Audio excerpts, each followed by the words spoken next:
Eh, Vamos a empezar con el estudio del ciclo de literatura peruana, ¿no? Ya hemos estudiado la literatura universal, ¿no? La española, y ahora nos, ya nos adentramos al estudio de literatura en el Perú, ¿ya?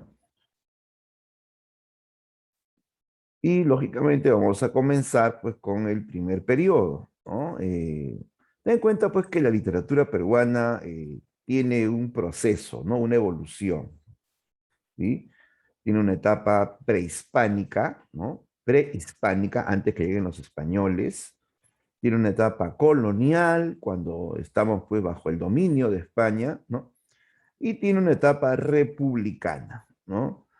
¿No? Que se da luego de la independencia del Perú, ¿no? Hasta el día de hoy, ¿no? Entonces, en todo ese proceso, pues vamos a encontrar una variedad de creaciones literarias, ¿no? Eh, que se van a expresar en diferentes lenguas, ¿no? En diferentes también formas de difusión, ¿no? ¿No? Por ejemplo, tú habrás leído, pues, mayormente obras en lengua española, ¿sí o no? Porque es la lengua dominante hasta hoy en el Perú. Pero, ¿qué otras lenguas se usan en la literatura peruana? ¿No? Tenemos la literatura en lengua quechua, claro. ¿Hay más o hay no más? Hay más, chicos. Hay literatura peruana en lengua aymara, claro, en aymara. Hay literatura peruana en lenguas amazónicas, claro, en Shipibo, en Aguaruna, en Huitoto, ¿no? Claro, que no es pues conocida, ¿no? No es difundida, eh, pero existe, ¿sí o no? Entonces, una literatura que se expresa en diferentes lenguas, algunas en forma oral, otras en forma escrita. Entonces, por eso decimos que la literatura peruana es heterogénea, ¿no? Es heterogénea, se expresa en diferentes lenguas, diferentes formas de expresión, ¿ya? También es una literatura que, digamos, que refleja diferentes culturas, ¿no? ¿Será igual la cultura de la costa que la cultura de la sierra o de la selva?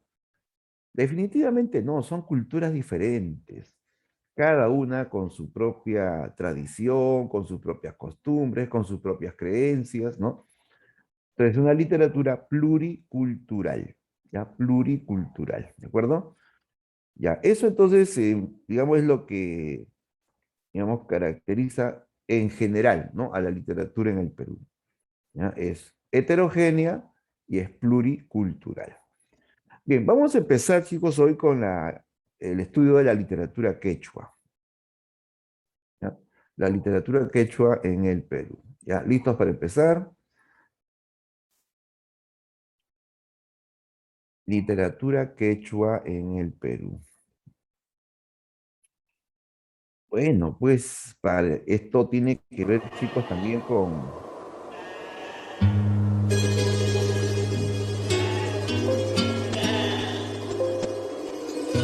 una evolución. Nunca digas que literatura quechua es solamente literatura incaica. Es más, no se debe decir literatura incaica. A la literatura se le nombra por la lengua. La lengua. Por eso hablamos de literatura francesa, española, literatura rusa, ¿no? Se debe decir literatura quechua. Y no es solamente en la época incaica. La literatura quechua se da en todas las épocas, ¿ya? En la época prehispánica, en la época colonial, ¿no? Hay literatura quechua en la etapa republicana, claro. Por ejemplo, el Ollantay, que es la obra que vamos a comentar hoy, no es de la época prehispánica, es de la época colonial, ¿de acuerdo? Se descompuso en la etapa colonial. En la etapa republicana sigue habiendo literatura quechua. por ejemplo, en la República, en el siglo XX, destacó el maestro José María Arguedas. Arguedas escribía en castellano y también en quechua, era bilingüe, ¿ya?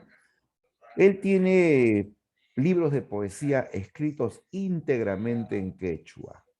En sus novelas le gusta combinar castellano y quechua, ¿no? ¿Han oído de su obra Yaguar Fiesta?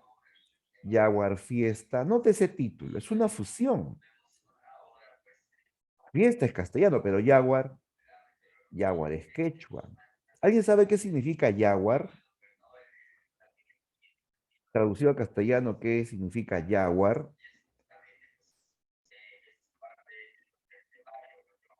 Alguien sabe quechua o algo, ¿no? Yo sé también algo, ¿no? Algunas palabras, no domino quechua, ¿no? Pero hemos de repente escuchado. Yaguar significa sangre, así es, muy bien, Roberito, sangre, ¿no? Entonces, Yaguar Fiesta es fiesta de sangre, ¿no? Que se refiere a las corridas de toros ahí en el mundo andino, ¿no? Bien, eh, también Arguedas tiene otros títulos. Guarmacuyay. Guarmacuyay es un cuento de Arguedas con el título en quechua. Guarmacuyay significa amor de niño. Entonces, ya, Arguedas es un autor que escribió en lengua quechua. ¿Ya? Utilizó el quechua en la literatura.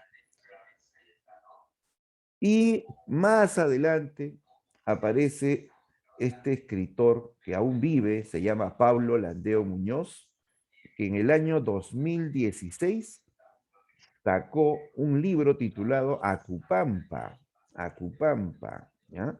Que es una novela escrita íntegramente en quechua, ¿ya? Que habla de la época de la guerra interna, la época del terrorismo, de cómo mucha gente de la sierra se vino a Lima, huyendo de la violencia, ¿no? Acupampa está escrita íntegramente en quechua, ¿no? Y actualmente ya tiene traducción. Entonces, esto indica, chicos, que la literatura quechua se da en toda la historia del Perú y hasta el día de hoy, ¿ya? Hasta el día de hoy. Entonces, nunca digas literatura quechua solamente es en la época incaica, es en todas las épocas, ¿de acuerdo? Bien, pero vamos a centrarnos hoy en la literatura quechua, pues clásica, que se dio, que comenzó en la época prehispánica, ¿ya? En la época prehispánica.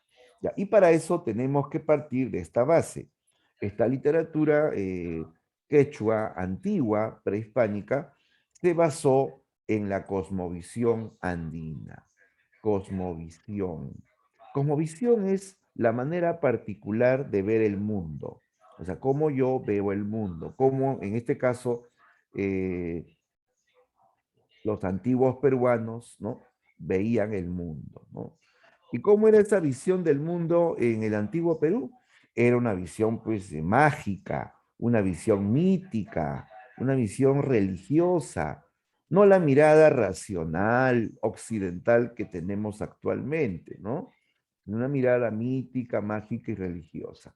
Ellos, por ejemplo, en ese antiguo Perú creían en tres mundos, ¿ya? En tres mundos. El, el Anampacha, ¿no? El Anampacha, que es el mundo de arriba, el mundo de arriba, era el mundo de los dioses, donde estaban sus dioses principales, ¿no? Sus dioses panandinos, sobre todo, ¿no? El sol, ¿no? Ubican ahí también a la luna, que es una diosa hermana del sol, le dicen Mamaquilla, el rayo, al rayo le decían Iyapa, Iyapa es el dios del rayo, ¿ya? Las estrellas, ¿no? Eran dioses principales, ¿no? Después está el Kai Pacha. Kai significa acá, acá, ¿no? Eh, es el mundo terrenal, donde están los seres humanos, donde están los animales, donde está la naturaleza, ¿no?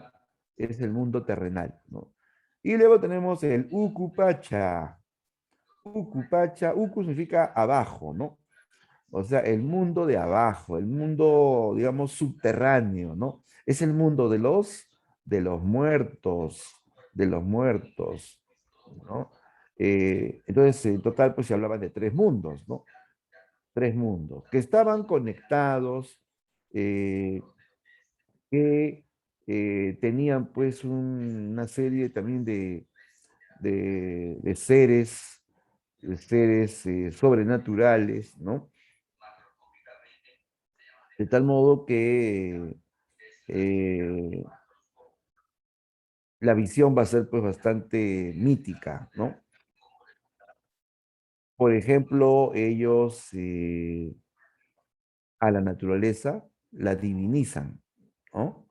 Ellos dicen que la naturaleza tiene vida y por eso ellos respetan la naturaleza, incluso adoran a la naturaleza, adoran a los cerros, a los ríos, a los lagos, ¿no?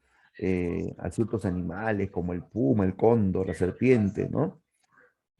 Ellos creen que existen seres fabulosos, ¿no?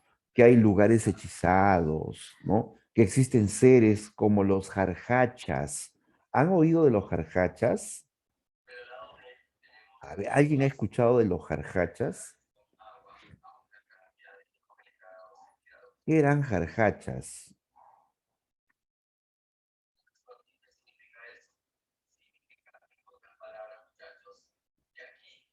A ver, comentarios.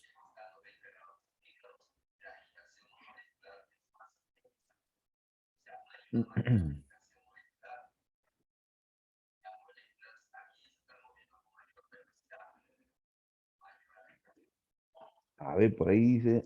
Jordan ha escuchado algo, pero claro, es que eso no se escucha aquí en la costa, en la ciudad, se escucha en la sierra, ¿no? Y eso, en las ciudades, en las zonas más alejadas, ¿no? Ajá, dice, es una especie de hombre llama, cierto. Es, tiene cuerpo de llama y tiene cara humana. Cuerpo de llama y cara humana. ¿Te imaginas eso? Eso es fantástico, ¿no? Y dicen que andan por los Andes. Son seres que han sido castigados. Sí, eran humanos, pero fueron castigados por sus dioses. Fueron convertidos en esta mezcla de llama y humano porque cometieron incesto. O sea, porque tuvieron relaciones sexuales con sus familiares, con sus parientes, ¿no? ¿Ya? Y dice que estos seres se comen el cerebro, el cerebro. Y una vez le pregunté a una señora del mundo andino, de la sierra, si eso existía. Yo también he escuchado, dice, ¿no? No lo he visto, pero lo he escuchado, dice, ¿no? Hacen un ruido bien feo, me dice, ¿no? Hacen un ruido que es así más o menos, jar, jar, jar, jar, jar, jar, jar, jar, jar, ¿no? ¿Le escuchó? Sí, yo la escuché, me dice. ¿Y por qué no lo vio? No, no quise voltear porque si volteo me come el cerebro, dijo, ¿no? Entonces me quedó pues la idea de que ¿es ser verdad o es fantasía? Miren, para nosotros puede ser fantasioso, pero para ellos es real, ¿no? ¿Ya? Después dicen que hay ciertos lagos o ciertas minas donde hay demonios, especies de duendes, ¿no? Llamados mukis, los mukis, ¿no? ¿Ya? O sea, el mundo andino está lleno de creencias que provienen pues de esa visión mítica que tienen del mundo, ¿ya? Entonces, esto va a ser la base, chicos, para la creación literaria, ¿no? Esta cosmovisión mítica, esta cosmovisión mágica, ¿no? Aparece en la literatura quechua prehispánica, ¿no? Bien, entonces vamos a anotar cómo es esta literatura quechua prehispánica. Primero nos estamos refiriendo a la época eh, anterior a la llegada de los españoles, pues dice prehispánica, antes que lleguen los españoles. Esto abarca desde el periodo de apogeo del imperio incaico, que se dio en el siglo XII, hasta la llegada de los españoles. ¿Cuándo llegaron los españoles al antiguo Perú? ¿Ah? ¿En qué año llegaron los españoles al antiguo Perú?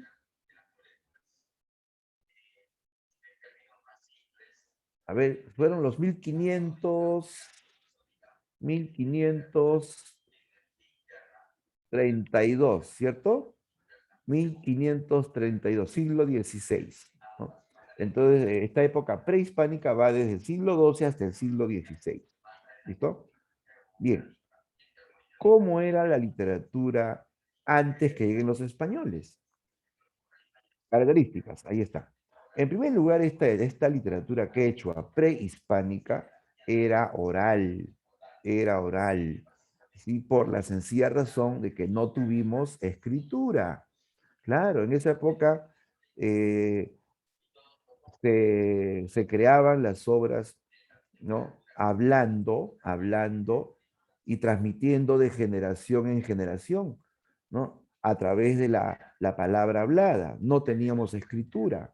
Se usaba el quechua, pero en forma oral, ¿ya? En forma oral. Ya después, ¿no? Vienen los cronistas, van a escuchar y lo van a llevar a la escritura.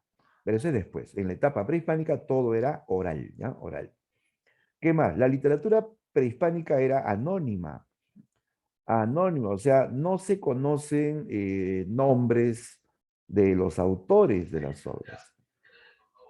¿O acaso se sabe quién escribió el mito de Huiracocha? No se sabe. ¿Quién es el autor de la leyenda del Titicaca? No se sabe. ¿Quién es el autor de los Arawis incaicos? No se sabe. ¿Por qué la literatura prehispánica era anónima? Aquí hay una razón muy cultural, mira, propia de la sociedad incaica. En el mundo incaico hay un espíritu colectivo, colectivo. Esto se da para todo, ¿ah? Para todo. El trabajo es colectivo.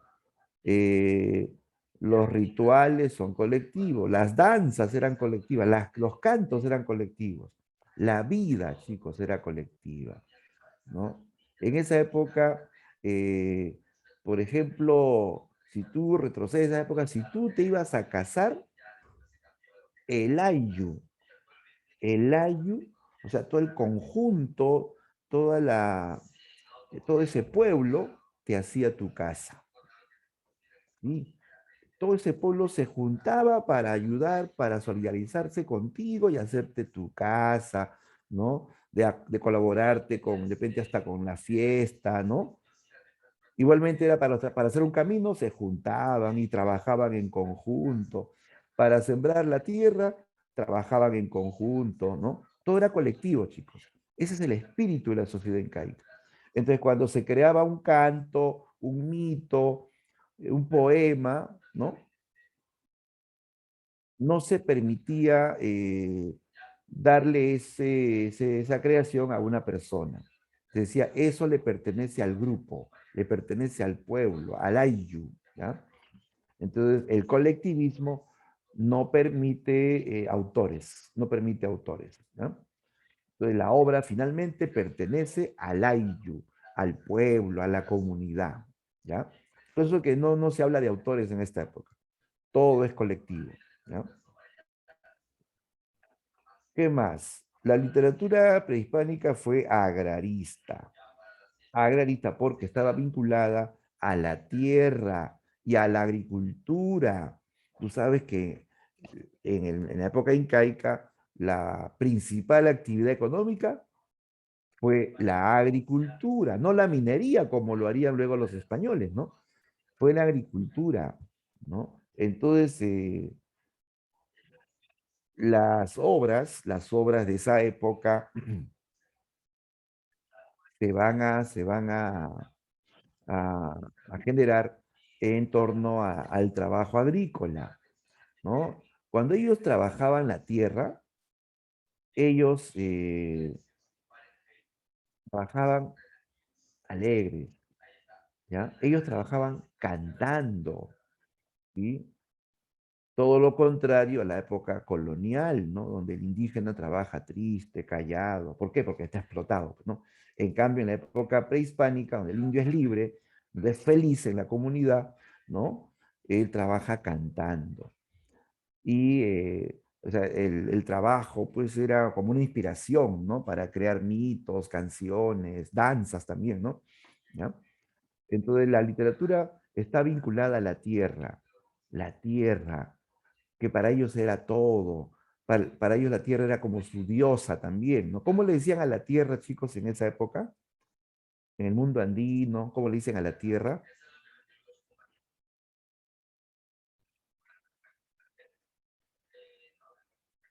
Pachamama, claro, muy bien, muy bien. Ajá, así es. Creo que varios lo nombran. Correcto, Lice, correcto, Karina, Mafer, ¿no? Pachamama, Madre Tierra, ¿ya? Madre Tierra, ¿sí? Le decían Madre Tierra, ¿no? ¿Y quién ofende a su madre? ¿Quién no le falta respeto a su madre? No, a la madre se le respeta, se le cuida, se le protege. Y ellos protegían la tierra, ellos protegían la naturaleza, ¿no? Porque la consideraban una madre, una divinidad también, le rendían cultos a la tierra, habían pagos a la tierra, ¿no?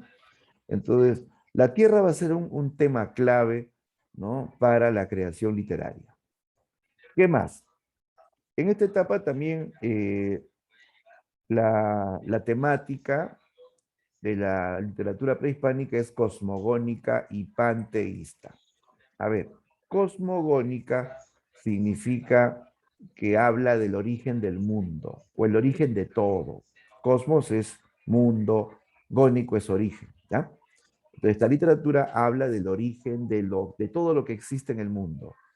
Ellos van a crear historias donde hablan de cómo surgió el sol, cómo surgió un cerro, cómo surgió un lago, cómo surgieron los animales, cómo surgieron los frutos de la tierra, cómo surgió el ser humano. O sea, trata de explicar el origen de todo lo existente.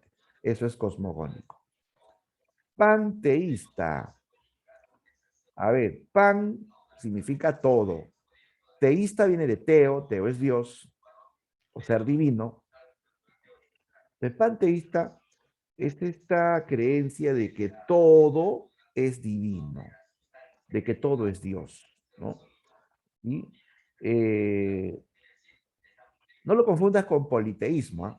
Politeísmo significa que hay varios o muchos dioses, ¿no? Pero panteísmo significa que todo, absolutamente todo, es divino. Por eso que ellos adoraron todos los elementos del Anam-Pacha, del Kai-Pacha y del Uku-Pacha. Claro, adoraban al sol, a la luna, a las estrellas, adoraban a los cerros, los ríos, los lagos, a la tierra, a los animales, adoraban a los muertos del Ucupacha, ¿no? Todo era divino, ¿no? Esa es la mirada, digamos, mágico-religiosa, pues, del hombre del antiguo Perú, ¿no? Y hay algunas creencias que hasta ahora sobreviven, ¿no? Hay algunos pueblos del mundo andino en el Perú donde todavía se conservan estas creencias. Se hacen pagos a la tierra, ¿no?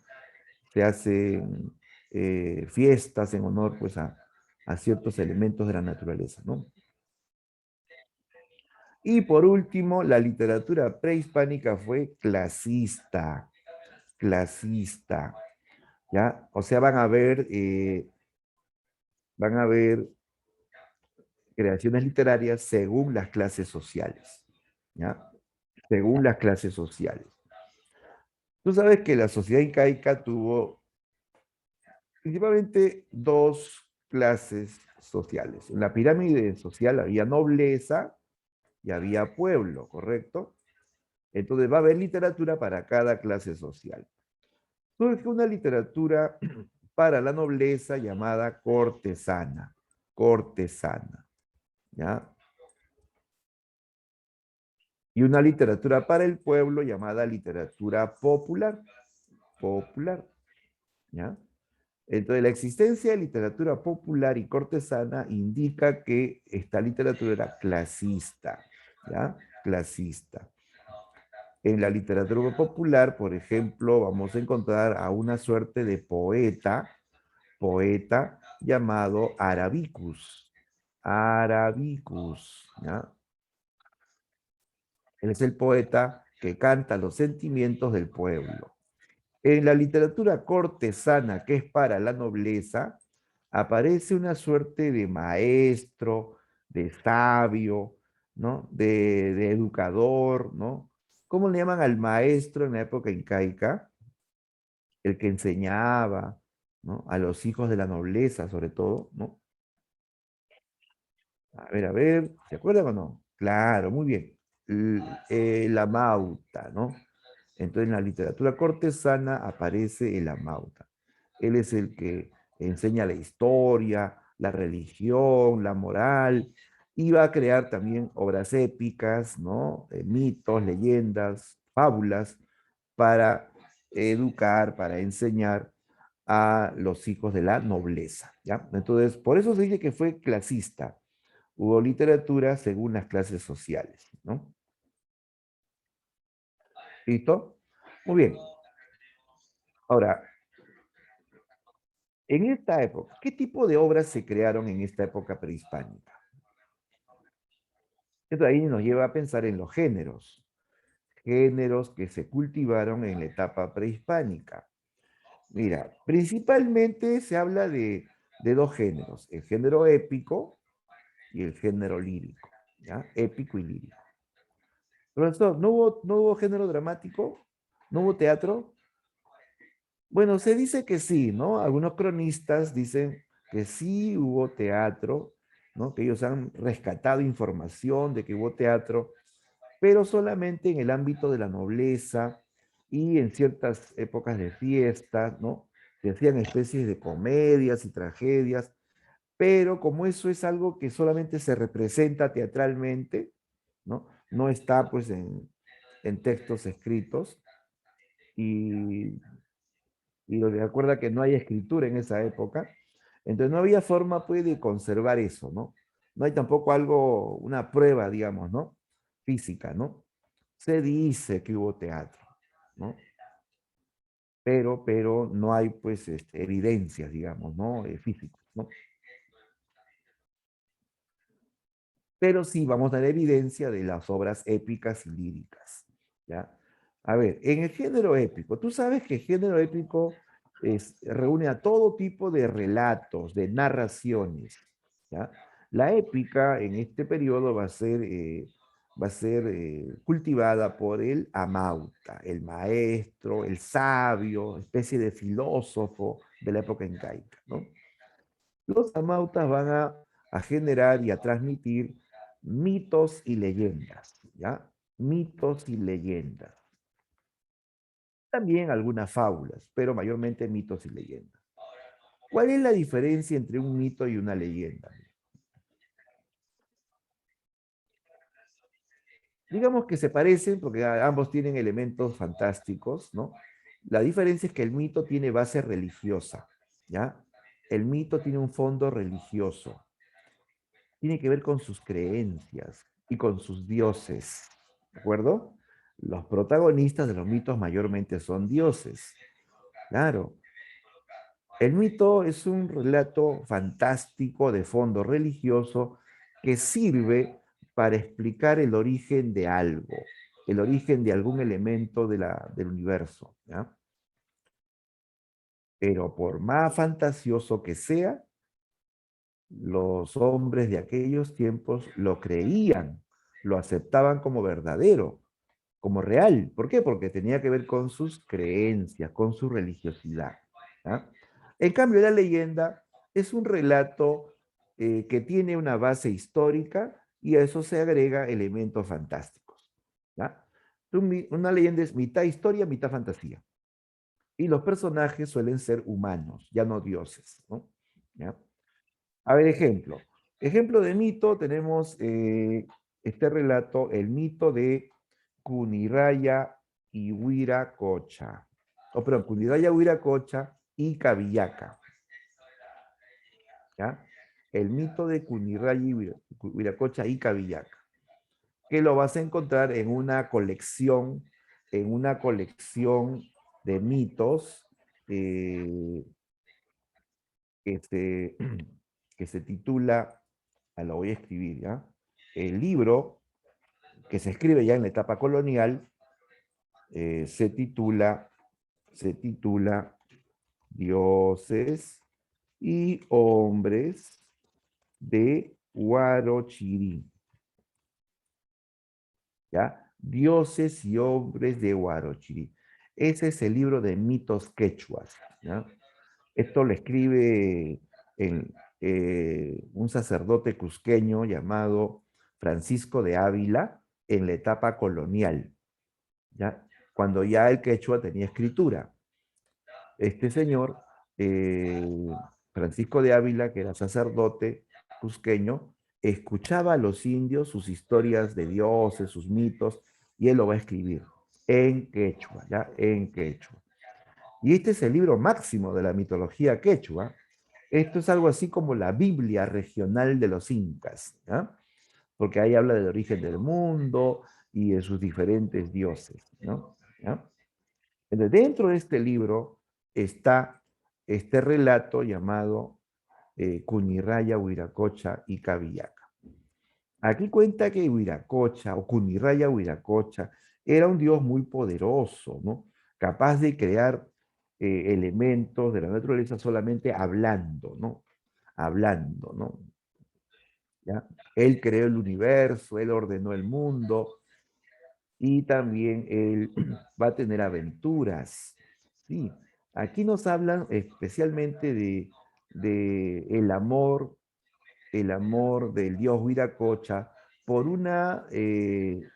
una especie de diosa o princesa llamada Cavillaca, ¿ya? Dice que Cavillaca era una diosa muy hermosa y muy vanidosa, que se votaba por su belleza, que tenía muchos pretendientes y a todos los despreciaba, a todos los rechazaba, decía que nadie se merecía su belleza, ¿no?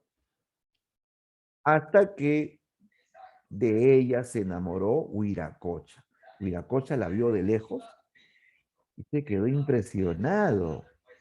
Dijo, wow, qué hermosa es. Ella será mía. ¿Ya? Yo mismo soy, dijo, ¿no? La voy a conquistar, ¿no? Y dice que como ya sabía que ella era así vanidosa, ¿no?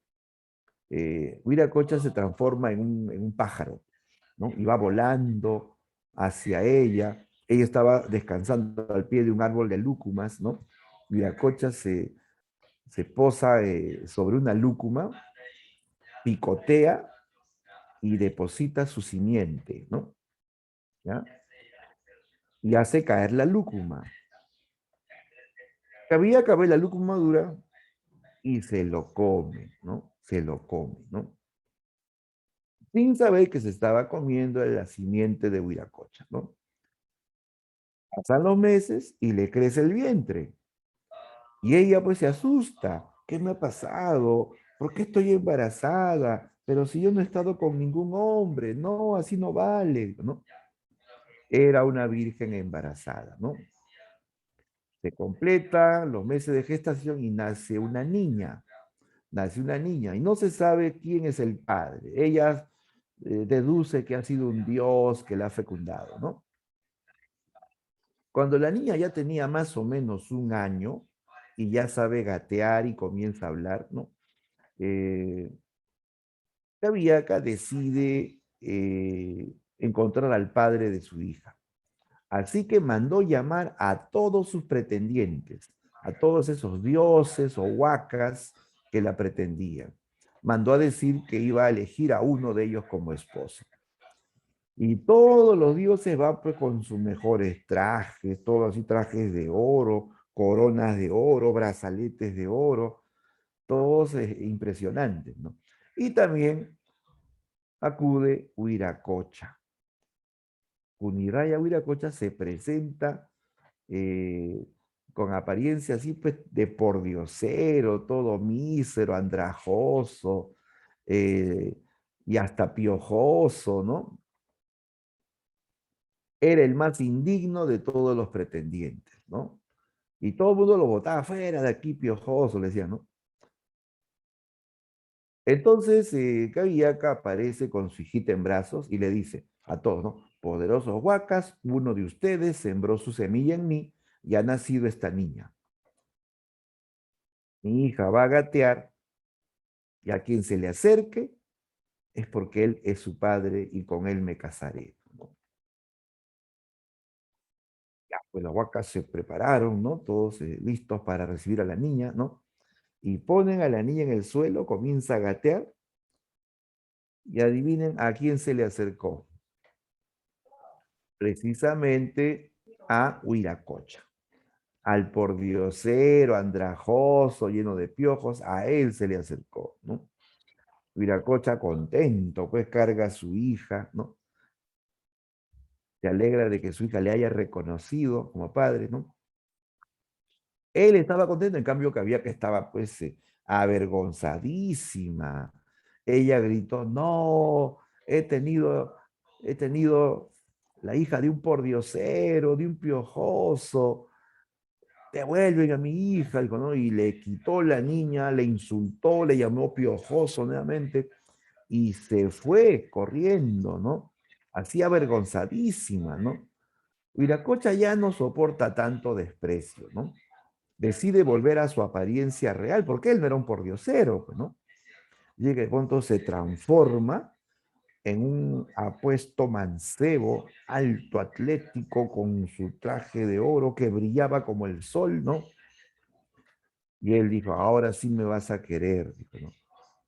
Mírame, Cavillaca, Cavillaca, voltea, por favor. Pero Cavillaca no volteó, siguió escapándose con su niña en brazos, ¿no? Hasta desaparecer. Entonces Huiracocha la va a buscar. La buscó por todas partes, por cielo y por tierra. Mientras avanzaba, iba preguntando en el camino si habían visto a Cavillaca y a una niña, ¿no? Algunos animales lo ayudaron y otros lo desanimaron, ¿ya? A los que lo desanimaron los castigó. Castigó al zorrillo, lo vuelve apestoso. Castigó a la serpiente y la condena a vivir arrastrándose, porque antes dice que la serpiente andaba de pie y ahora tiene que arrastrarse, mordiendo el polvo, ¿no? Castigó a las cotorras, volviéndolas así bulliciosas para que las boten de las chacras siempre, ¿no? ¿No? Pero premio a los que le ayudaron. Premio al puma, premio al cóndor, al halcón, porque estos animales le ayudaron a buscar a Cavillaca. Con la ayuda de estos animales, Huiracocha ha llegado hasta la costa, porque ellos le dicen que han visto a la princesa huyendo hacia la costa, hacia el mar, ¿no? Huiracocha llega hacia la costa, llega al mar, pero es demasiado tarde. Dice que Cavillaca estaba tan avergonzada de haber tenido la hija de un pordiosero que prefirió morir junto con su hija.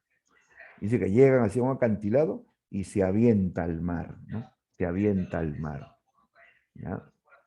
Y en ese lugar donde, donde cayeron, ¿no? Donde murieron, ¿no? La diosa Cavillaca y su hija, en ese lugar se formaron dos islas, ¿ya? Dos islas. Una isla grande y una isla pequeña, ¿ya? Que actualmente se pueden visualizar en el mar de Pachacamac. ¿Han ido a Pachacamac, chicos? Está frente a Lurín, ¿no? Frente a Lurín. En el mar de Pachacamac, frente a Lurín, se aprecian estas islas, más conocidas como las islas en forma de ballena. Tiene forma de ballena, ¿no? Porque hay una parte del cuerpo y la isla pequeña parece la cola, ¿no? ¿Ya? Según el mito, estas islas son la diosa Cavillaca y su hija que se arrojaron al mar, ¿no? Al descubrir que era, pues, esta hija de Huiracocha, ¿no?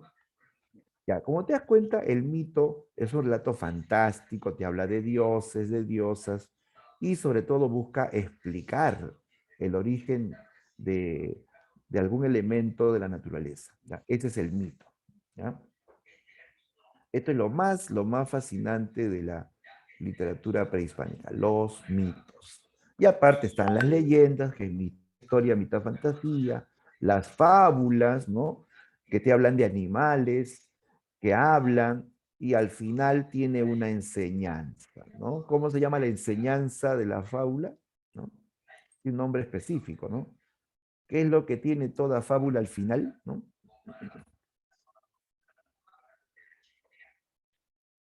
Moraleja, así es mía, correcto, moraleja, ¿no? Muy bien, ya todos se acordaron, ¿no? Claro, entonces, en esa época también se crearon fábulas, ¿no? Para enseñar, para dar una lección moral, ¿no? Bien, eso sería, chicos, la épica, ¿ya? Ya, ahora nos vamos al género lírico. Recuerda que el género lírico es el género de los sentimientos, todo tipo de sentimientos, ¿no? La alegría, la tristeza, la frustración, etcétera, ¿no? ¿No? El género lírico o poesía va a ser cultivado por una suerte de poeta o cantor llamado Arabicus. Arabicus. Él es el poeta del pueblo, el poeta que canta los sentimientos de los ayllus, ¿ya? Vamos a tener diferentes tipos de poesía en esta época. Ojo, la poesía en esta época no es recitada, no es como la poesía española que se recita, ¿no? Esta poesía se canta en forma individual o en forma colectiva, se canta, ¿ya? No tiene acompañamiento musical, le acompaña el sonido de una quena o de un tambor, pero siempre acompañado de ciertos instrumentos, ¿ya? Es poesía cantada. Especies principales tenemos el caso del arawi, ¿ya? Arawi, arawi o jarawi es el canto de amor doliente, de un amor melancólico. Se habla de la pérdida de un amor. Y obviamente cuando pierdes un amor, estás triste, ¿sí o no? ¿No? Es un amor doliente, ¿no? El arawi es importante porque a partir de este canto quechua surge un canto en castellano posteriormente, un canto denominado yarabí, ¿ya? El yarabí derivó del araui quechua. El yarabí está en castellano, ¿ya? Mayormente se acompaña de guitarra. Es también poesía cantada, ¿no? Y hasta ahora se canta, ¿no? En Arequipa, en el Cusco, ¿no? ¿Ya? Este canto va a ser luego recogido por un poeta arequipeño que le aumentó el nivel y que compuso un poemario titulado Yarabíes. ¿Quién es el autor de los Yarabíes? ¿Ah? El autor de los Yarabíes, poeta arequipeño, que fue un héroe también de la independencia, ¿no? A ver, recuerda, rebusca en tu memoria, el poeta de los Yarabíes. Muy bien, Lice, correcto, mía. Marianito Melgar, ¿no? El poeta mártir, ¿no? De la independencia del Perú. Claro, entonces Melgar eh, compone los yarabíes y los yarabíes justamente se originaron a partir de estos arauis incaicos o arauis quechuas, ¿ya? ¿De acuerdo? Muy bien. Esa sería la más famosa especie poética incaica, el araui. Muy bien. Otra especie lírica quechua es el hayi. Hayi, ¿ya? El hayi es un canto más oficial, porque esto se cantaba en épocas de fiestas, mayormente fiestas religiosas en honor a sus dioses, o también en época de fiestas luego de los grandes trabajos, ¿no? Porque, ojo, siempre que había trabajos en esa época había fiesta. Por eso que la gente trabajaba contenta, porque después del trabajo había fiesta, ¿no? ¿No? ¿Ya? O también se cantaba esto luego de los triunfos militares, cuando conquistaban territorios, cuando ganaban alguna guerra, ellos hacían su fiesta también, ¿no? ¿Ya? Entonces, en esas celebraciones se entonaban los jayes, que lógicamente eran cantos alegres, porque estaban celebrando algo, ¿no? Eran cantos alegres, cantos solemnes, en forma coral. Esto se cantaba en coro, en conjunto, ¿ya? Eran alabanzas a sus dioses, alabanzas a sus héroes, alabanzas a la tierra, ¿no? Entonces, esto era parecido a la poesía, a ver cómo le llaman a la poesía de alabanza en español. ¿Cómo se llaman a los poemas de alabanza? los poemas de alabanza en nuestro contexto ya castellano se denomina oda, ¿ya? La oda, ¿sí? El hayi es equivalente a la oda, pero en quechua. El hayi está en quechua, ¿sí? La oda está en castellano, pero ambos expresan alabanza, expresan júbilo, ¿no? Son cantos bien entusiastas, ¿no? Porque tienen que alabar con entusiasmo a sus dioses o a sus héroes, ¿no? ¿Ya? Otra especie lírica es el huanca. El huanca es un canto triste, en este caso, mayormente por la muerte de un ser querido, ¿ya? Es un canto fúnebre, ¿no? Un poema de dolor ante la muerte. Y esto se parece también a una especie castellana llamada elegía, ¿ya? El huanca es la elegía, pero en quechua, ¿de acuerdo? Y entonces Araui, Jai y Huanca son especies poéticas, son poemas cantados en el Perú prehispánico. Y no se olviden del poeta, el difusor de la poesía en esta época prehispánica es el arábico. Bien, ya tenemos entonces las características y los géneros de la literatura quechua prehispánica. Ahora, profesor, ¿siempre la literatura quechua va a ser oral? ¿Siempre va a ser oral, anónima? No, va a ser oral y anónima en la etapa prehispánica, porque después, en la etapa colonial y en la etapa republicana, ya se escribe en quechua y ya se conocen autores definidos, ¿de acuerdo? Entonces, esto que hemos mencionado es en la etapa prehispánica. Bien, ahora vamos a hablar del fenómeno del teatro quechua.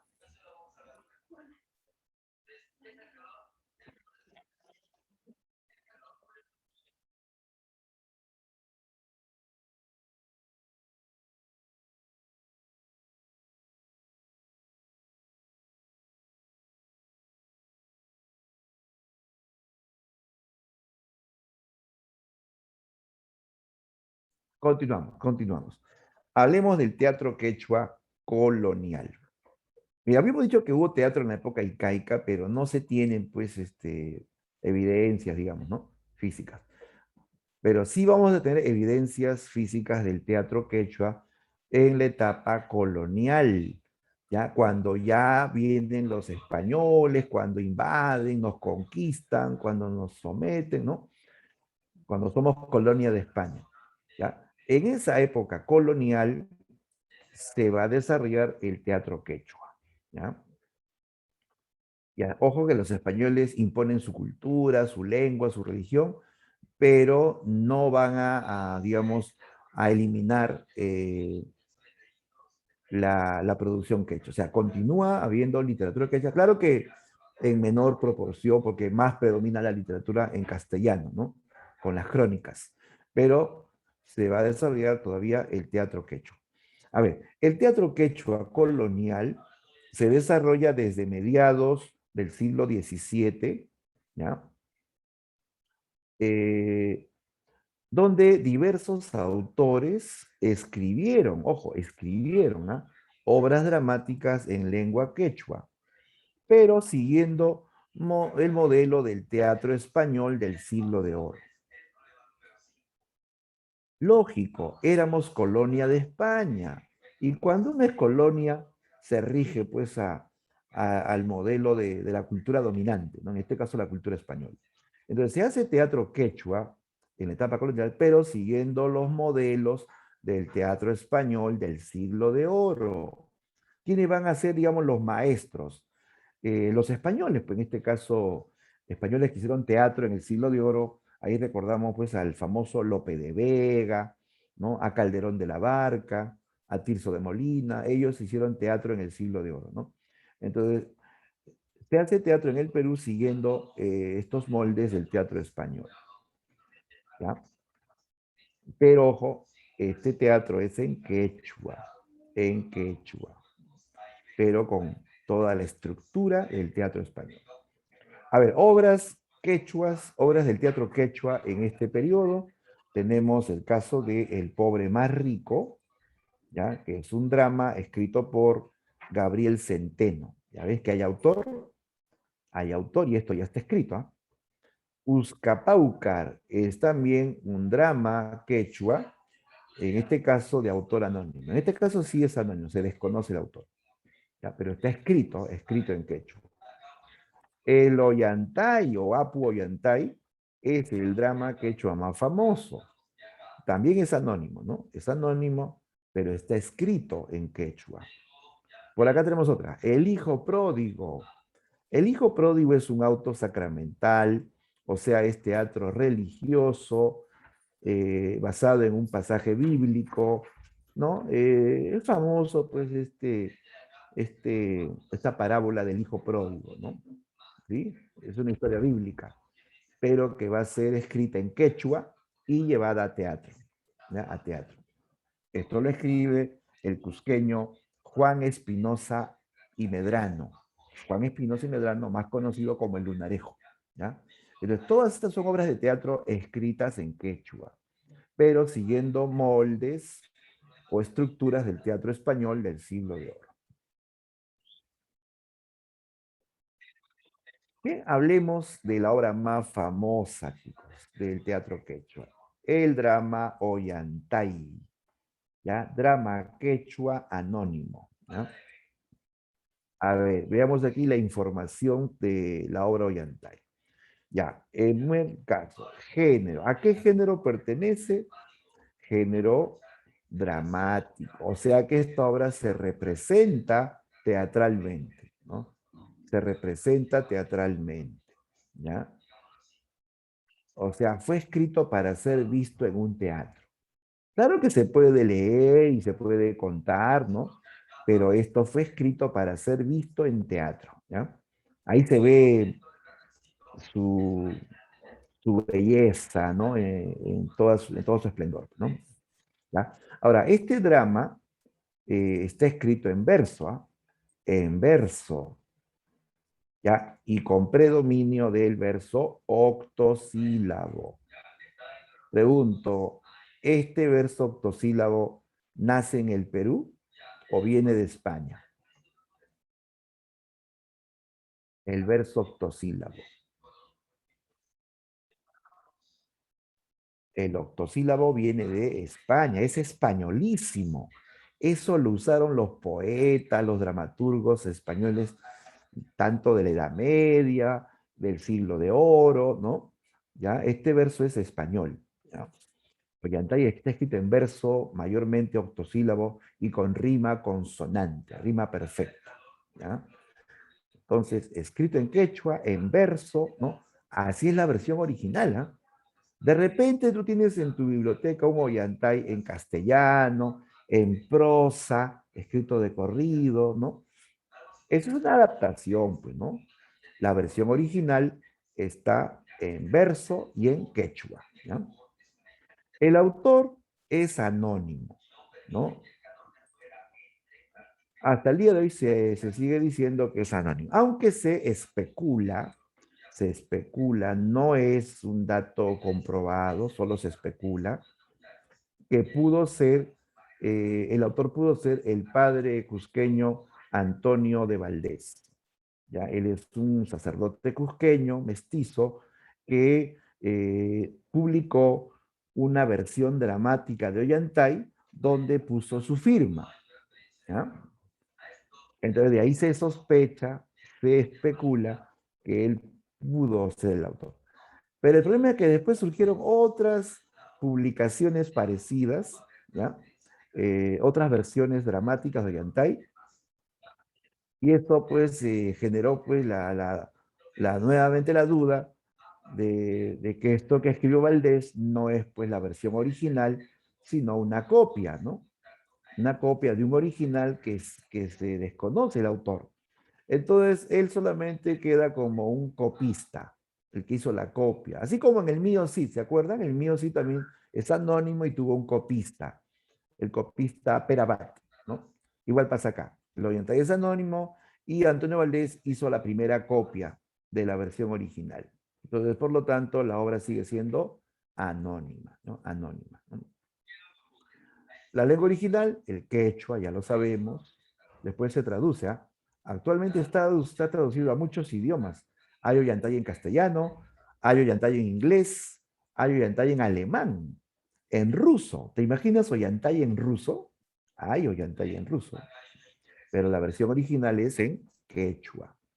La obra fue compuesta a fines del siglo XVIII, o sea, época colonial. Colonial. Nunca digas que Ollantay fue compuesta en la época incaica. No, el Ollantay fue compuesto en la etapa colonial, siglo XVIII. Ya, y fue publicado, o sea, dado a conocer por un alemán llamado Jacob von Tschudi. Jacob von Tschudi era un estudioso del quechua. Era un alemán que dominaba el quechua. ¿Ya? Él va a publicar, ¿ya? Va a publicar la historia de Yantay en su libro, eh, en su libro que se titula Sobre el Quechua, sobre el Quechua. Ahí aparece publicado el drama Ollantay, ¿ya? Esto ya ocurre en 1857, mucho tiempo después de que fue compuesto, ¿no? ¿Ya? Entonces, él publica, él da a conocer al público el Ollantay en su libro sobre el quechua. ¿Ya? Muy bien, veamos chicos el tema, de qué trata Ollantay. ¿Está? El tema central, ¿no? Es el poder y el amor, ¿no? El poder y el amor, ¿no? Esto, chicos, es un tema universal, ¿no? A lo largo de la historia y la literatura siempre se ha hablado del amor frente al poder. El poder es la autoridad, ¿no? Que puede ser de los padres, de la sociedad, ¿no? De una religión, de una clase social, ¿no? ¿Ya? Entonces, el amor, chicos, siempre ha enfrentado barreras, ¿sí o no? Pregúntale a tus abuelos, a tus padres, siempre el amor ha tenido que enfrentar una serie de barreras, ¿no? ¿No? Barreras sociales, barreras religiosas, barreras legales, barreras de edad, ¿no? ¿Sí o no? Claro, el amor siempre quiere prevalecer, siempre quiere triunfar frente a las barreras, ¿no? ¿De acuerdo? Eh, entonces, en esta historia se habla de un amor prohibido por las leyes, ¿no? Por las barreras sociales, ¿no? Pero este amor va pues a rebelarse, digamos, ¿no? Se enfrenta a esas barreras, ¿no?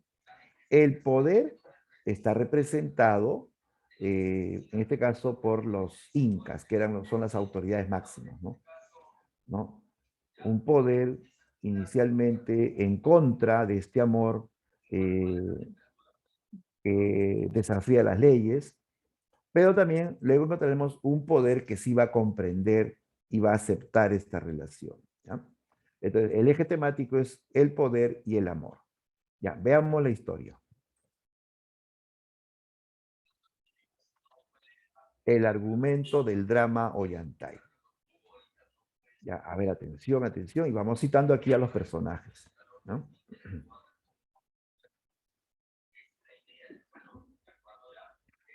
Ya, el drama Ollantay se ambienta en la época del Inca Pachacútec, el gran conquistador Pachacútec, ¿sí?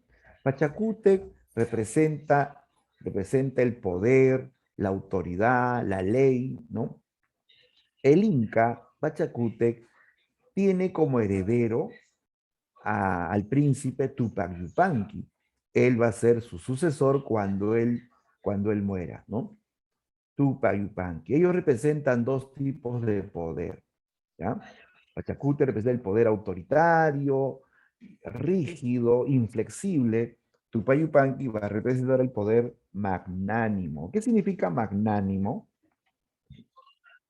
Magnánimo significa generoso, ¿ya? Un poder más generoso y más, digamos, más comprensivo, ¿ya? También Pachacute tiene una hija, una princesa llamada Kusikoyur. Kusikoyur, que significa estrella alegre, ¿ya? En esta historia, Kusikoyur se enamora de un general, de un famoso guerrero, ¿no? Delante suyo llamado Ollantay, ¿ya? Ollantay ama perdidamente a Kusikoyo. Kusi también ama a Ollantay. Tanto así lo ama que hasta le dio un adelanto de su amor. Sí, ella se entregó al guerrero Ollantay y quedó embarazada. Sí, quedó embarazada Ollantay. ¿Ya? Pero este amor es clandestino, es a escondidas, porque estaba prohibido. ¿Por qué prohibido? ¿No? Es que según la ley incaica, no se permitían uniones entre nobles y plebeyos. Cusi es una princesa de la panaca del Inca, de la realeza incaica, ¿sí? Ollantay es un general, cierto, jefe de 1000 soldados, pero tiene sangre noble, pertenece a la realeza incaica, no. Él, a pesar que tiene privilegios, es admirado, él sigue siendo un plebeyo, ¿ya? Un jatunruna, un hombre común, ¿sí? Pero el amor no entiende de leyes, ¿no? Cuando uno se enamora, pues no está pensando en la ley, ¿no? O en la religión, o en la autoridad de los padres, es así, pues la pura verdad, pues, ¿no? Se enamoran, ¿no? El amor no entiende de leyes ni reglas, ¿no? Entonces, ellos se enamoran, pues, ¿no? Y como la princesa ha quedado embarazada, entonces Ollantay se casa secretamente con ella, ¿ya? Sin que lo sepa el Inca. Y después que se ha casado, Ollantay se presenta ante el Inca, ¿ya? Va donde el Inca para pedir oficialmente la mano de la princesa, ¿ya? Ollantay va con sus guerreros al palacio del Inca Pachacuti. Aparece el Inca en su trono, así todopoderoso, llamado Hijo del Sol, ¿no? Pasan los sirvientes sin mirarle a la cara, ¿no? Y llega Ollantay con su guerrero, todos se hincan de rodillas, ¿no? Y luego los guerreros se retiran sin mirar al Inca a los ojos, ¿no? Y Ollantay, que tiene privilegios, ya, ojo, Ollantay pertenece a una nobleza de privilegio, pero no a una nobleza de sangre, ¿ya? Ollantay habla con el Inca y le dice, oh gran Pachacútec, desde pequeño te he servido con lealtad, he estado en todas tus guerras, he sometido a tus enemigos, he prestado grandes servicios al imperio, y a cambio de todo eso, quiero que me asciendas, quiero que me concedas una petición, ¿no?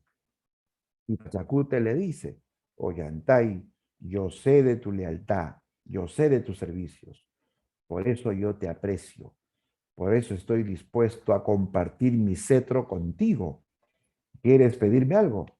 Pídeme lo que quieras, yo te lo daré, dijo, ¿no? Entonces Ollantay, así medio temeroso, le dice, yo solo quiero a tu hija, ¿no? Al oír eso, el Inca se amargó. ¿Qué has dicho? Repite que no escuché bien, dijo, ¿no? Él dice, yo solo quiero a tu hija Cusicoyu.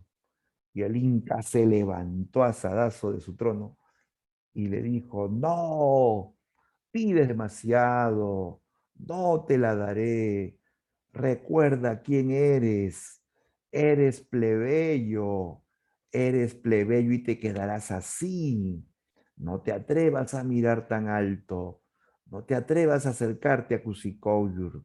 No te atrevas a violar la ley, ¿no?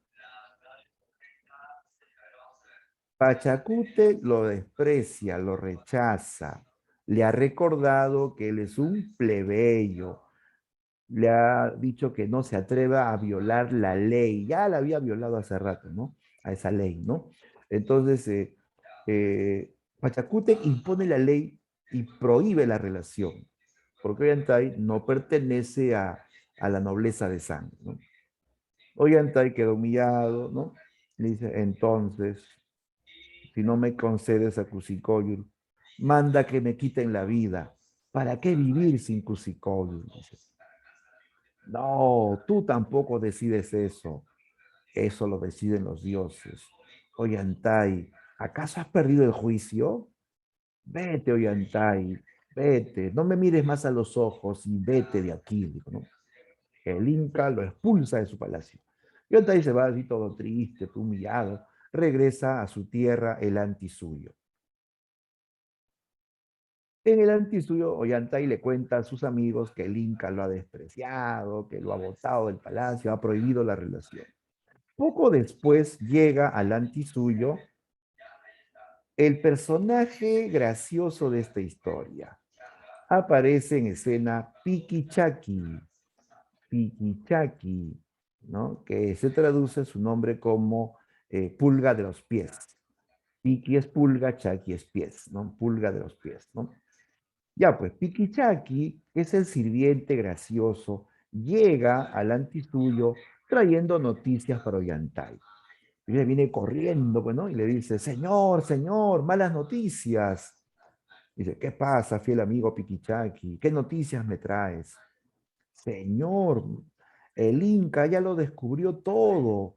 El Inca ya sabe que la princesa está embarazada, ¿no? Que usted se atrevió a embarazar a la princesa. Está furioso. Ha encerrado a la princesa, la ha desaparecido y ha enviado 1000 hombres a capturarlo, para matarlo. Señor, ¿cómo se pudo atrever? Usted debió estar endemoniado, le dice, ¿no? Ollanta le dice, cállate, Piquichaki.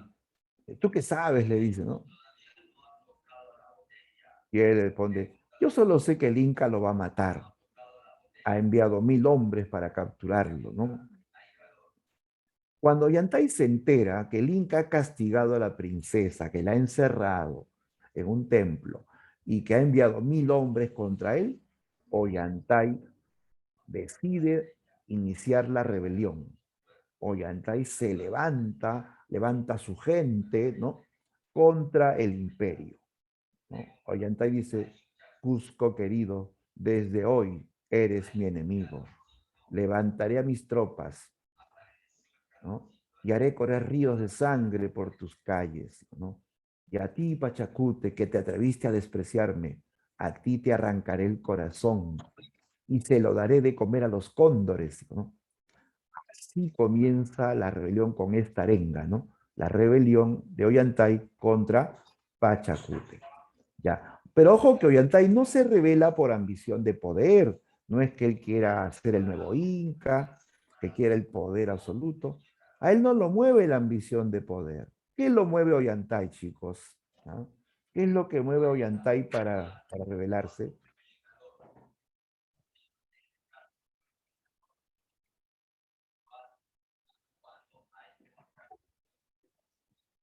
¿Qué mueve Ollantay a su rebelión? ¿Por qué se revela? Claro, muy bien, Lisette. A él lo mueve el amor, pues, chicos, que es un tema universal, ¿no? El amor, ¿no? Entonces, comienza así la rebelión, ¿no? Eh, contra Pachacuti, que prohibió la relación amorosa, ¿no? Bien, es una guerra que duró más de 10 años, ¿ah? Al comienzo, Ollantay triunfa. Ollantay aplasta a las tropas imperiales, ¿no? Incluso se apodera de una fortaleza que llevará su nombre, el Ollantaytambo, que se convierte en el centro de la resistencia, ¿no? La rebeldía contra el imperio, ¿no? ¿Ya? Pero pasa el tiempo y el viejo Pachacútec muere, ¿ya? ¿Y quién lo reemplaza? Lo reemplaza su hijo Tupac Yupanqui. ¿Ya? Él continúa el gobierno, ¿ya? Pachacútec muere sin derrotar a Ollantay, ¿correcto? Tupac Yupanqui continúa la guerra. Tupac manda llamar a su general Rumiñahui. Rumiñahui es el astuto, el engañador de esta historia. ¿Ya? Su nombre significa ojo de piedra, Rumiñahui. Rumi es piedra, Ñahui es ojo, ¿no? ¿Ya? Entonces, le da la orden, tráeme a Ollantay, vivo o muerto, o si no, tú serás castigado, dice, ¿no? Rumiñahui se compromete a traer a Ollantay. Él se queda pensando, ¿no? ¿Cómo capturo a Ollantay? Ollantay lucha como un puma y tiene una fortaleza que no se puede traspasar. Entonces se le ocurrió una trampa, un engaño. Él es el astuto, pues, ¿no? El engañador, ¿no? Él lleva su ejército y lo deja cerca de la fortaleza de Ollantay. Esconde su ejército. Y luego él se presenta solo ante Ollantay, fingiendo ser víctima del nuevo Inca, ¿ya? Y para que le crea que es una víctima del nuevo Inca, Rumiñahui se presenta malherido, malherido. Ollantay, perdón, Rumiñahui se hace heridas a sí mismo. Ollantay, perdón, Rumiñahui se azota, agarra un cuchillo, se corta el pecho, los brazos, la cara, ¿no? Se rompe la cabeza con un piedrón, ¿no? Y así todo sangrante, malherido, arrastrándose, ¿no? Llega a las puertas del Ollantaytambo, pidiendo ayuda, ¿no? Entonces, Ollantay pues lo reconoce. Dice Rumiñahui, ¿qué te ha pasado? ¿Quién te ha hecho esto? Y Rumiñahui iba a decir, el nuevo Inca, Tupac Yupanqui, es un tirano, ¿no? Ha mandado a matar a muchos por haber fracasado en esta guerra, ha hecho correr ríos de sangre. Yo me opuse a su tiranía, yo me enfrenté contra él y por eso que él ordenó este castigo contra mí. Mira cómo me ha destrozado el cuerpo, mira cómo me ha destrozado el rostro, yo era bonito, ¿no? Ahora yo también me rebelo contra el Inca. Por eso he venido ante ti, a unirme a ti, y juntos venceremos al Inca tirano, ¿no?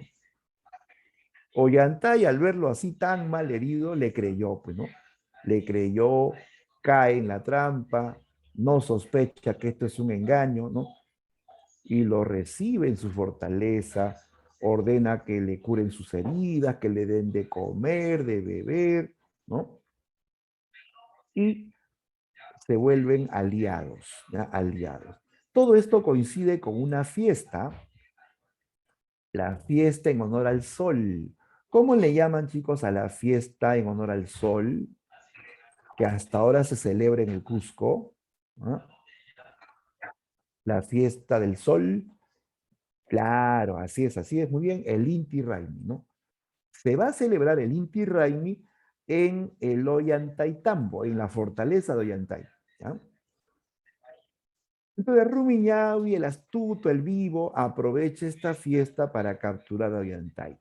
Este Rumiñahui se encarga de que la fiesta se prolongue y que la fiesta degenere.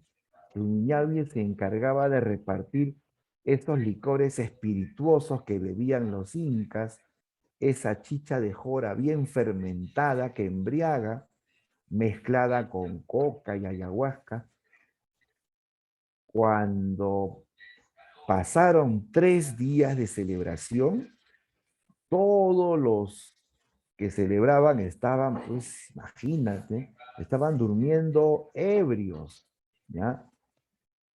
El ejército estaba borracho, los lugartenientes borrachos, Ollantay borracho, hasta Piquichaqui estaba borracho, agarrándose de la pared, caminaba tambaleándose, amenazando con tumbarse el imperio incaico.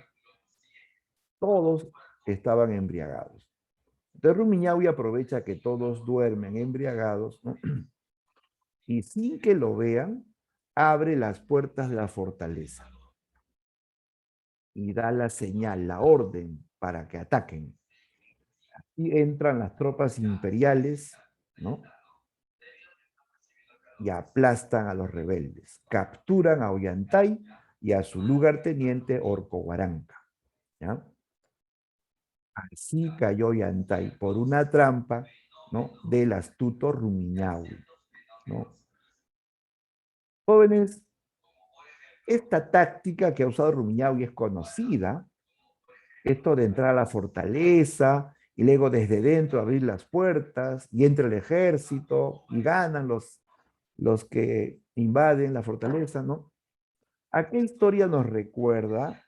A ver quién lo dice. ¿A qué táctica nos recuerda?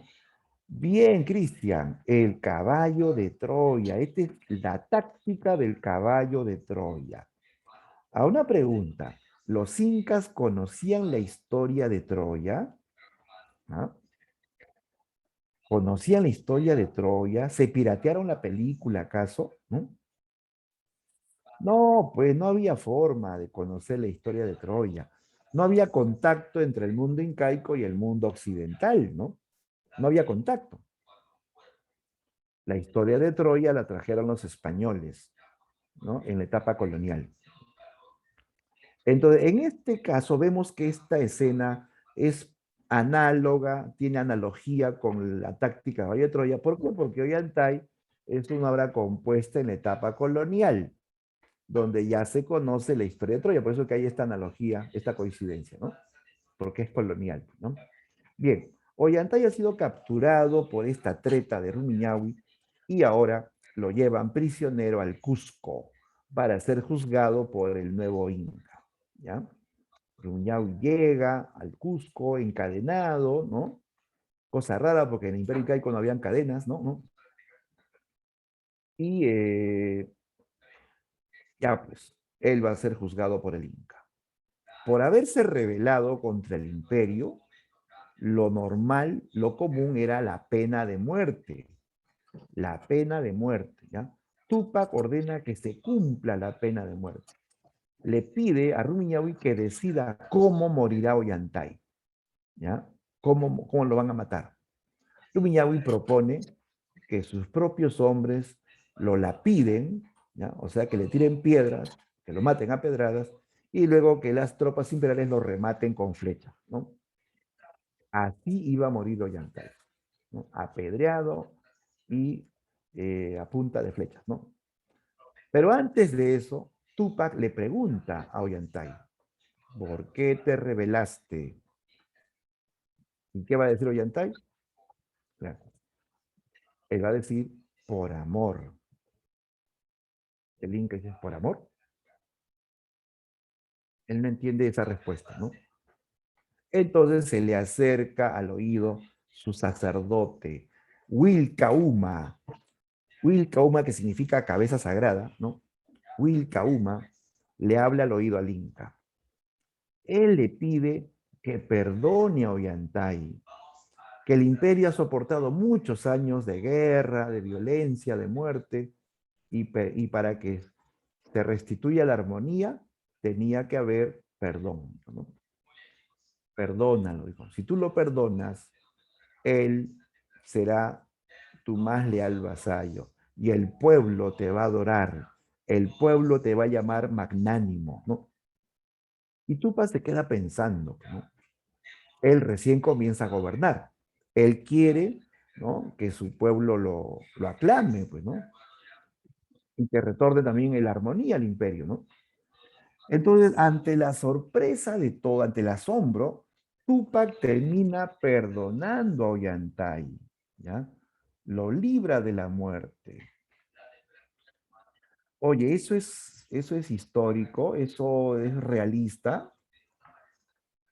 En la vida real un inca pudo traicionar una traición semejante. No, chicos, no. En el mundo incaico no había perdón para la traición. Si por robarte un pan chapla nomás te cortaban la mano, ¿no? Por una traición al imperio era pena de muerte. Pero aquí Tupac perdona. Y esto, chicos, viene del teatro español. En el teatro español, los gobernantes, los reyes católicos perdonaban a sus súbditos. ¿Sí? En Fuenteovejuna, ¿se acuerdan? Cuando Fuenteovejuna mata al comendador, al final los reyes católicos los perdonan. Entonces eso viene del teatro español, te das cuenta, ¿no? Bien, entonces Tupac lo perdona. Le dijo, Yantay, yo te devuelvo la vida, ¿ya? Y te devuelvo tus privilegios. Tendrás una casa en el Cusco, serás curaca, ¿no? Lo único que te falta es una esposa y yo te daré una ñusta, ¿no? Entonces Ollantay le dice, no, señor, yo ya tengo mi ñusta. ¿Quién es tu ñusta? Tu hermana, Cusicoyu, le dice, ¿no? Tupa se queda sorprendido. Él no sabía de esta relación que fue clandestina, pues, ¿no? Él no sabe tampoco que Pachacútec encerró a la princesa en un templo de granito. Ah, donde, por cierto, Cusicoyu tuvo una hija. Fruto de este amor prohibido nació una niña llamada Imazuma, es la hija de Ollantay y Cusicoyu, pero nace dentro de una prisión dentro del templo Agyahuasi, ¿no? ¿Ya? Entonces, Tupac ignoraba todo eso. Justamente ahora se va a descubrir el paradero de Kusi Koyur gracias a la niña Imazuma. Imazuma ha descubierto a su madre encerrada, muriéndose de hambre y de frío, y al saber que esta mujer es su madre, Imazuma escapa del templo y busca la ayuda del Inca, en este caso Tupac Yupanqui, ¿no?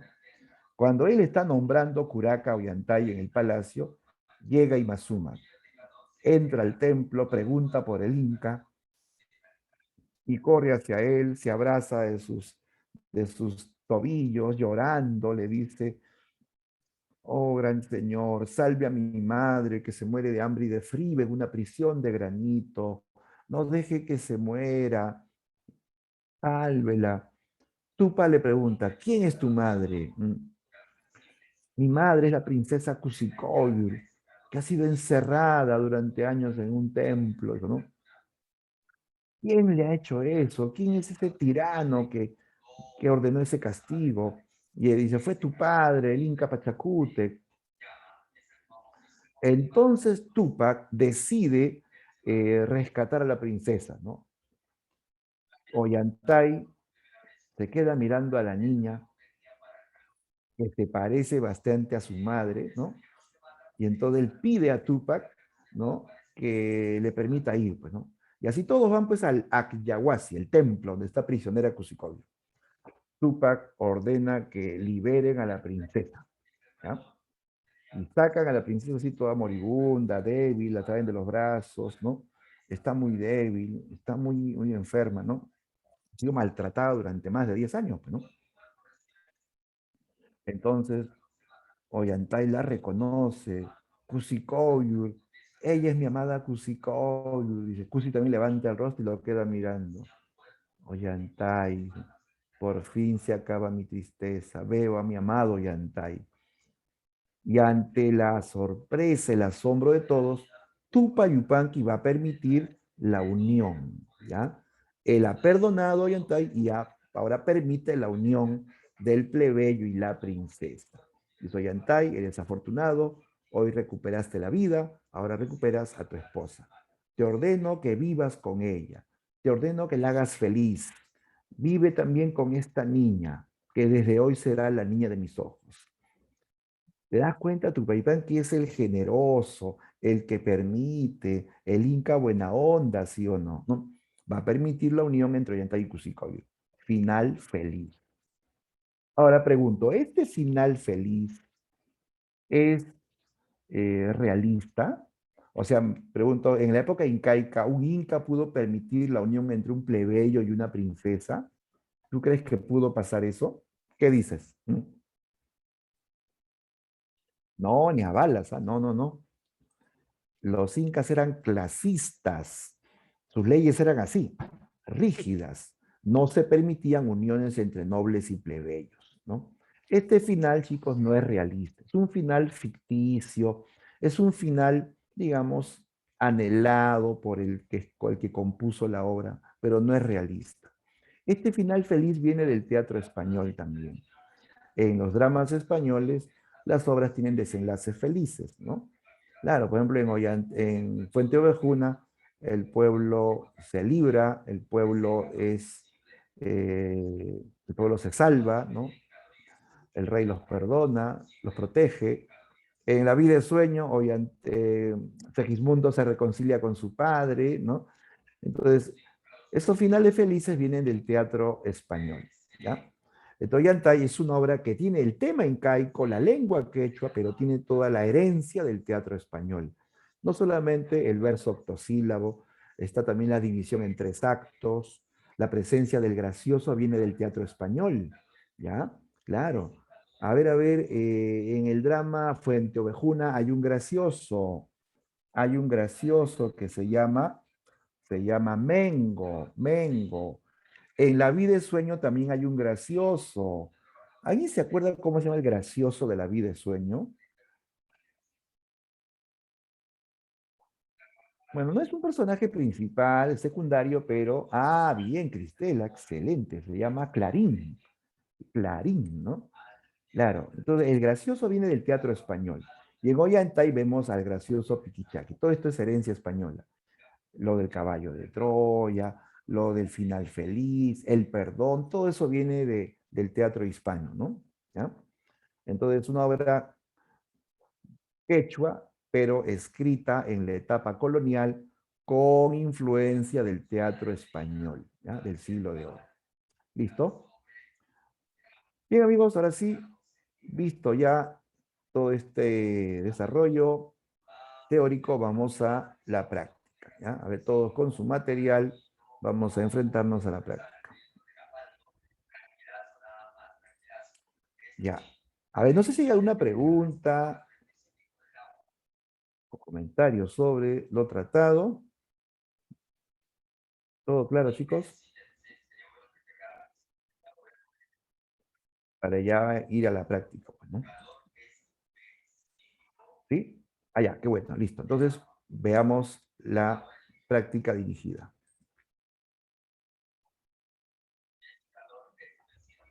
¿Listos, listos? Nos preparamos para la práctica. Nos enfrentamos a la práctica número 17. ¿Ya? Ahí veamos la primera pregunta. Dice, en la literatura quechua prehispánica existe una literatura cortesana de élite y otra popular. Por ello se dice que fue, a ver, completa la idea. Dice, hubo literatura cortesana para la élite, para la nobleza y hubo otra popular. A ver, mándenme sus claves. A ver, lo leo. Me dicen, profesor, es la D, clasista. Claro, exacto. Esto se refiere a la característica clasista, ¿no? Hubo literatura para la nobleza cultivada por los amautas y hubo literatura popular cultivada por los arábicos. Muy bien. Clave de dedo. Dos. El poeta popular especializado en la lírica quechua prehispánica era llamado, a ver, ¿cómo se llama el poeta de esta época incaica? Al toque.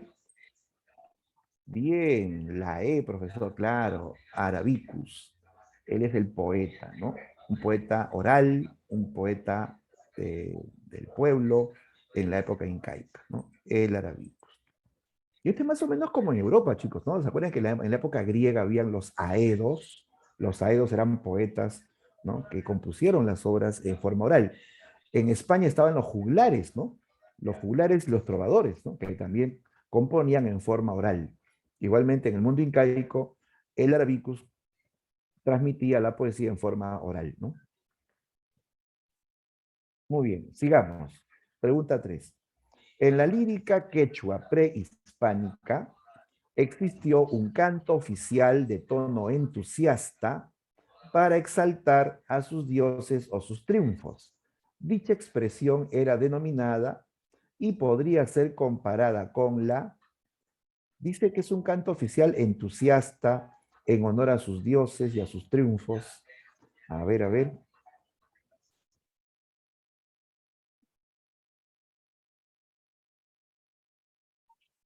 los leo, me dices la E. Bien, claro, exacto, es la E. Se está refiriendo a la especie llamada Haiji, que es equivalente a la Oda. Es la Oda quechua, ¿no? Por su tono de alabanza, de exaltación, de elogio a los dioses o a los héroes, ¿no? Correcto, es la E. Excelente. ¿Ah? Muy bien, sigamos. 4. Los yarabíes de Melgar, por su temática de amor doliente, tienen su origen en una composición quechua prehispánica llamada, ¿de dónde se originó el yarabí? ¿De qué especie quechua derivó el yarabí?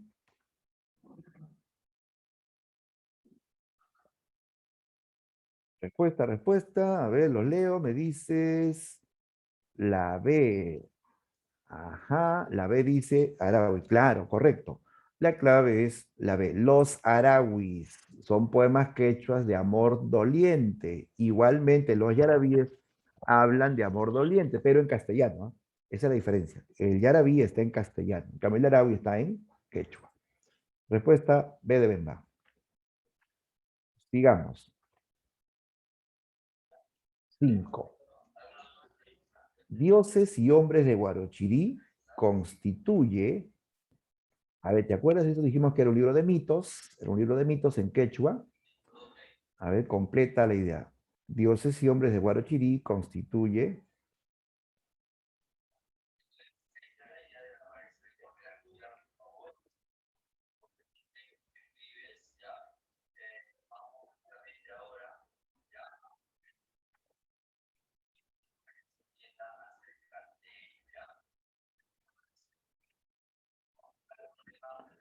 ¿Listos? A ver, ¿cuál es la clave? A ver, Jordan nos dice, es la D. eh, Jordan Navarro también dice la D. Karen está entre la A y la D, dice, ¿no? Mariana dice la D. A ver, vamos a verificar, ¿no? La primero dice un ciclo de leyendas acerca del origen del imperio. Ya, primero chicos, esto es un libro de mitos. No es lo mismo mito que leyenda, ¿no? Recuerda la diferencia. El mito tiene fondo religioso, habla de dioses. La leyenda tiene base histórica, más fantasía y habla de seres humanos, ¿no? Entonces, no es leyendas, es mitos en todo caso, ¿no? Se descarta la A.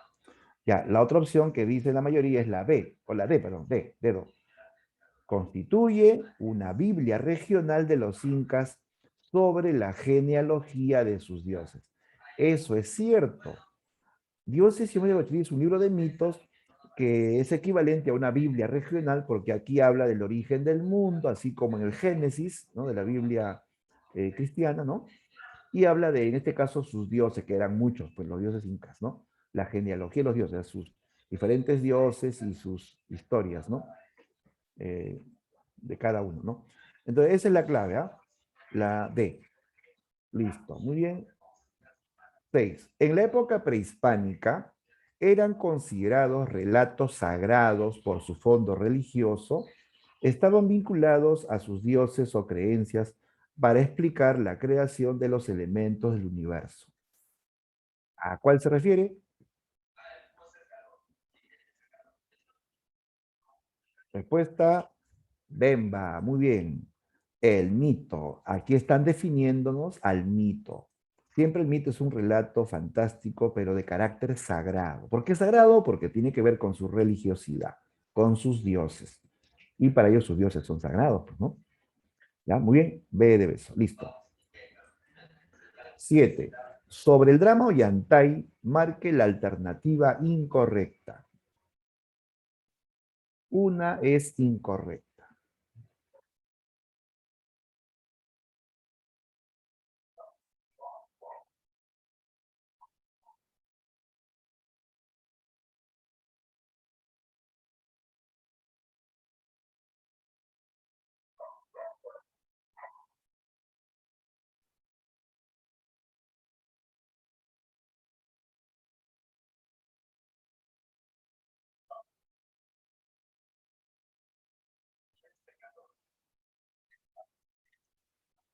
Ya, a ver, los leo, chicos. ¿Cuál es la clave en la 7? Mariana nos dice la B. Andrea dice que es la A. Jordan la E. Cristian la C. Ah, está bien dividido esto, ¿ah? Ya. Recomendación, lee pausadamente, no corras porque por ahí vas a encontrar una palabra que no la vas a notar de repente y porque eh, cuando uno es apurado, pues se le pasan algunos términos que pueden ser falsos, ¿no? A ver, vamos a revisar. Lo falso, que tiene lo incorrecto, ¿no? La primera dice, consta de 3 actos y el verso predominante es el octosílabo. Esto es correcto. Hay verso octosílabo y tiene 3 actos. Es cierto, igual que el teatro español. La B, su primera presentación se dio durante el gobierno del Inca Pachacútec. A ver, un momento. Es cierto que Pachacútec es personaje de la obra Ollantay, pero aquí dice, su primera presentación, o sea, la obra se presentó por primera vez durante el gobierno de Pachacútec, o sea, en la época incaica. No, pues tú sabes que Ollantay es colonial. Pachacútec vivió en el apogeo del imperio incaico, ¿no? El Ollantay no se compuso, no se presentó por primera vez en la época incaica o prehispánica, sino en la época colonial. Entonces esto es falso, completamente falso. Todo lo demás es cierto, ¿ah? Tiene rasgos formales del teatro español lopesco, es cierto. Su tema es incaico, tema sí, ¿ah? Escrito en la colonia en lengua quechua, correcto. Presenta la rebelión del plebeyo contra el soberano por la barrera social, correcto. ¿Sí? ¿Te das cuenta? Todo es cierto menos la B. ¿Ya? Bien, entonces quedamos con la clave Bemba. Y ahí lo pongo. ¿Ah? B. Listo. Pregunta 8. ¿Qué hecho no se representa en el drama Ollantay? No se o sea, no se ve en el argumento de Ollantay, ¿no?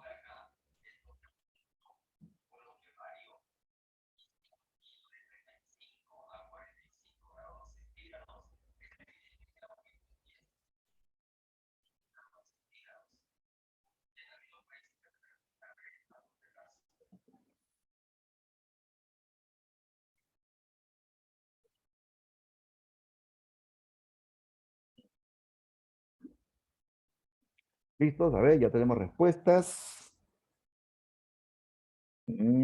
A ver, por ahí veo que me dices la C. Veo por ahí también una clave D y una E. La mayoría dice la C. A ver. eh, Nos piden lo que no se representa, ¿ah? Lo que no se representa en Ollantay, lo que no se ve, pues, en Ollantay, ¿no? La A sí se ve, Pachacuti rechaza a Ollantay por no ser parte del linaje real, ¿cierto? Cusicoire es encerrada en el Ayahuasi por orden de Pachacute, es cierto. Piquichaki, el gracioso, revela el paradero de la princesa Cusicoyur. Un momento, esto no es cierto. La que revela el paradero de Cusicoyur es su hija, Imazuma, ¿sí o no? Piquichaki solamente informa que el Inca ha castigado, ha desaparecido a la princesa, pero no sabe dónde está realmente. Este paradero va a ser informado por Imazuma. ¿Ya? La D sí es cierto, Rumiñahui atrapa a Ollantay durante la fiesta del sol. Tupayipán que autoriza la unión de Ollantay y Cuscoy, claro que sí. ¿Ya? Entonces la clave era la C. ¿De acuerdo? Es la C. A ver, vamos terminando. 9. En relación a la verdad o falsedad de los siguientes enunciados sobre el teatro quechua colonial, marque la secuencia correcta.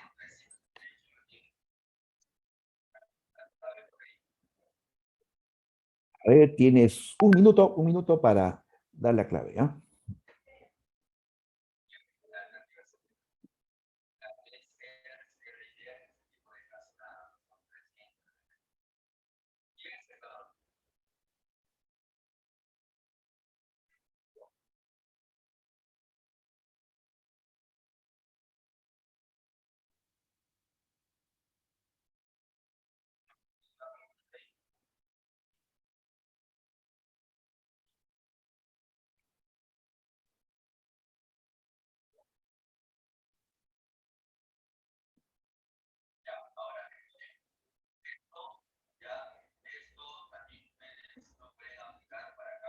Ya, listo, listos. A ver, ¿cuál es la clave?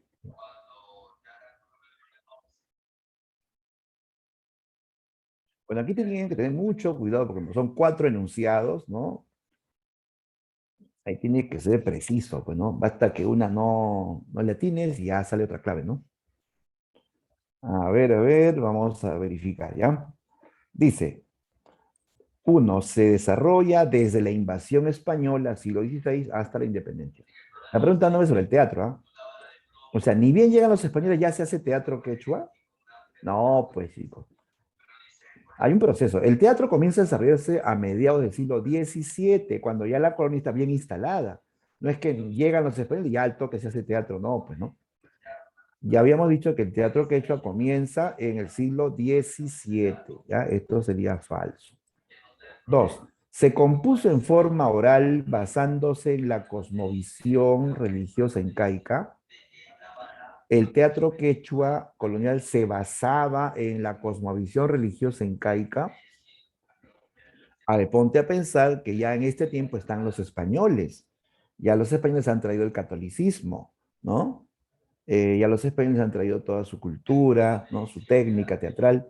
Entonces, esta obra, o ya, el teatro quechua en general, no se basa en la cosmovisión religiosa incaica, no se basa en las creencias, la idea de los jarjacha, los cerros que tienen vida, no.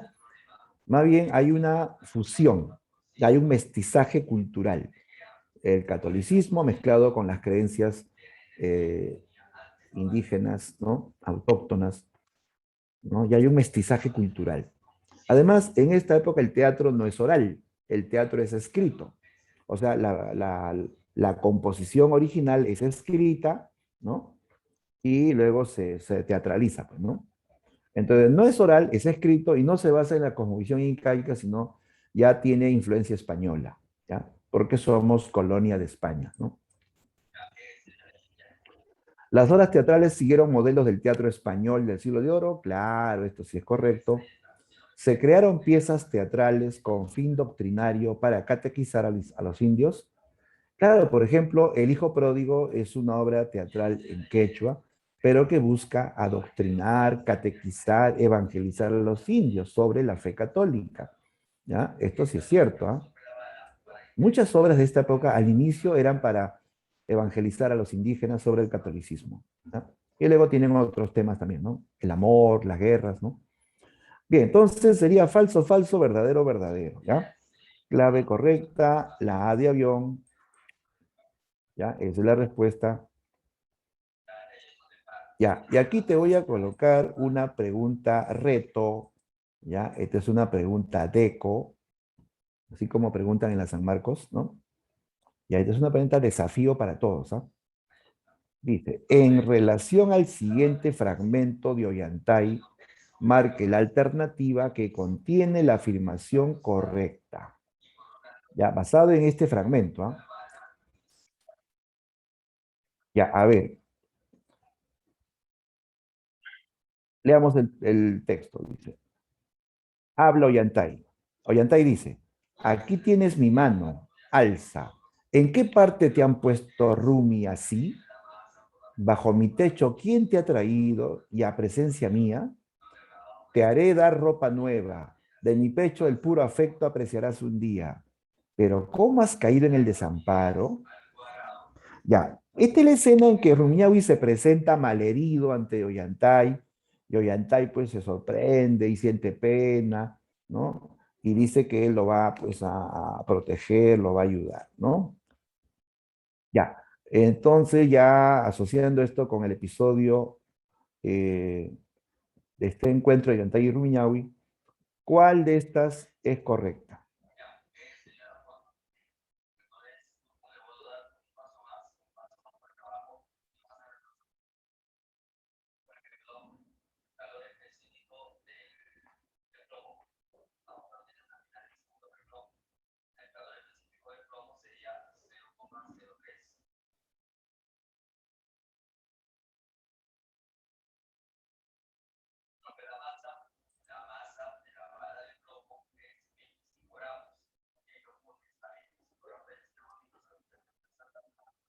A ver, los leo, veo tus claves y me dices, profesor, es la D. Cristian dice la D, Brisa D, Jordan, Mariana, Lía, Maffer dice, todos me dicen la D. Muy bien, chicos, la respuesta es la D. Aquí se nota que Rumiñahui, el astuto, se ha ganado la confianza, lo ha convencido Yantay de que lo ayude con esa pinta pues, de haber sido víctima de maltratos, ¿no? De Tupayupanqui, ¿no? Claro que sí, la respuesta es la D de dedo. Muy bien, listo. Se cierra ahí la práctica. Bien, chicos, ahora rápidamente cerramos con el temático. Ya todos nos dirigimos al, al, al intranet, ¿no? Temático 2.